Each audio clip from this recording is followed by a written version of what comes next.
Let's bring in Lara Trump, Fox News contributor. She's joining us down from Florida, where it's much warmer than it is here in New York. Lara, good morning to you. Good morning. Good morning, guys. So Joe Biden's coming to New York City. He's going to say we got to do more about guns, when in reality they need to. He's going to try to stop the flow of guns into New York. There are already millions of guns in New York, and he needs to do something about the guns here. Yeah, well, I think we all know this is basically a photo op for Joe Biden. The reality is he is cratering in polling. We know that on every level, America feels worse under Joe Biden. And so I bet there's a bit of a panic going on at the White House, and they're saying, how can we salvage anything? What do we do now? We know we'll send him to New York City now that there are two more cops that have been slain and murdered because of the high crime rates all across America under his watch. The reality is, don't forget, Joe Biden and Kamala Harris, guys, campaigned on defund the police. They are at fault for part of the sentiment all across the country against police officers.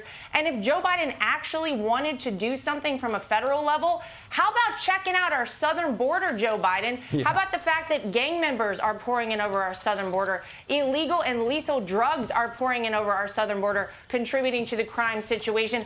Guns are probably pouring in over our southern border as well. So we could start there at fixing that problem, but that is being totally ignored. So we all know what's going to happen. He's going to come in. It's going to be a photo op. They're going to try and salvage something from him. And sadly, nothing is likely to change. Susan Sarandon is very progressive. We know that, the actress. She backed Bernie Sanders. She took part in Black Lives Matter's protests. She's been very outspoken about police brutality. And she reposted this. It looked like a screen grab, and then she reposted it. And it originally said, I'm going to tell my kids this is what fascism looks like. And then she added, so if all of these cops weren't needed for crime that day, doesn't that mean they aren't needed any day? And it's a picture of thousands of police officers on the street, Fifth Avenue, in front of St. Patrick's Cathedral for the original funeral last week. What's your reaction to this? I mean, obviously, Ainsley, this is absolutely disgusting and just flat out dumb.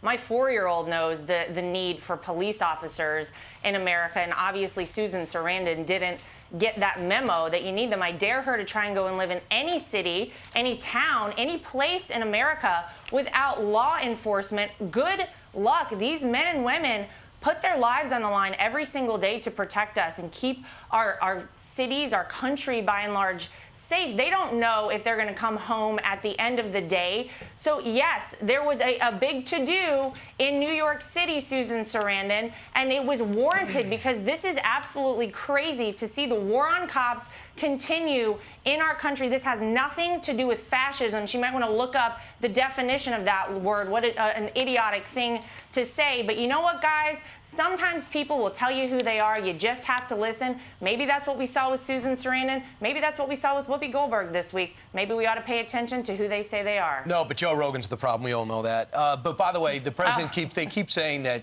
the president said, I didn't run on defund the police, and technically he didn't.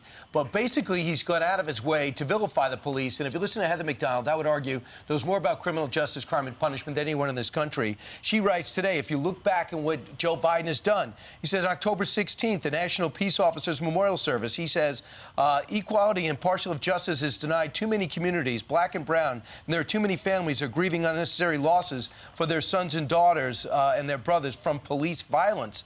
Most of the stuff he talks about is about police violence, the trauma that black Americans experience every single day from police shootings. When you know that black-on-black crime in most of these major cities are the major issues, that's what the president's focusing on. And she believes, and I've had a hard time arguing, the vilification of police is the main reason there's chaos in our streets in 22 major cities. Your thoughts?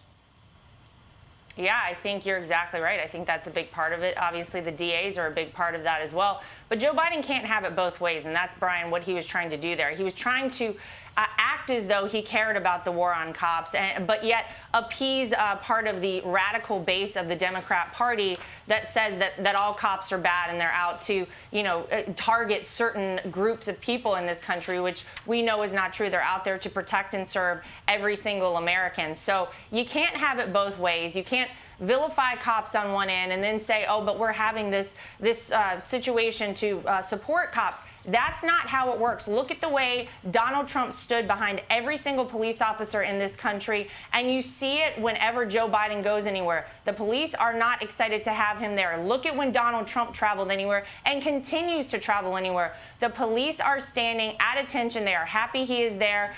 It is a very different feeling. People know who support them. They know that Joe Biden does not have their back at the end of the day, no matter what kind of show he tries to put on. Well, he's going to be here in New York later this morning. Let's see what he says. We will carry it live right here on Fox. Laura, thank you very much for joining us. Thanks, guys. Thanks. Hi, everyone. I'm Brian Kilmeade. I want you to do me a favor. I want you to click to subscribe to the Fox News YouTube page. This is the only way that I know for sure that you're not going to miss any great commentary, any great news bites, any great interviews coming your way on Fox. You can get it all here on YouTube. So subscribe right now.